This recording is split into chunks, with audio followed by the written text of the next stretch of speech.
আমাদের আজ 20তম বিবাহবার্ষিকী ছিল। রেস্টুরেন্টে যাওয়ার প্ল্যান আগেই কিন্তু ছিল। তো মহারানা প্রতাপ রেস্টুরেন্টে চলে গেছিলাম দুপুরে। এটা সেই রেস্টুরেন্টটা, দেখতে কত সুন্দর দেখো। আজ ভেবেছি বাইরের এই ছোট্ট ঘরগুলোতে বসবো।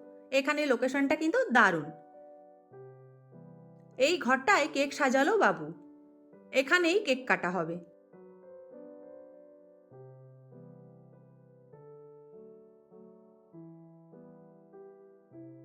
তো কেক কাটা পর্ব হলো। আজ উপরে বসেছিলাম একদম।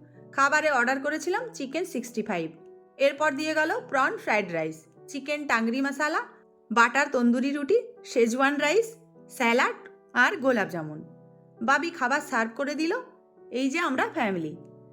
এদের খাবার কিন্তু দারুণ। বাবি কিউই ম্যাজিক নিয়েছিল শেষে। খাওয়া শেষে অনেক ছবি তুললাম, একটু পোস্ট হোস্ট দিয়ে বেশ বাড়ি ফিরে এলাম।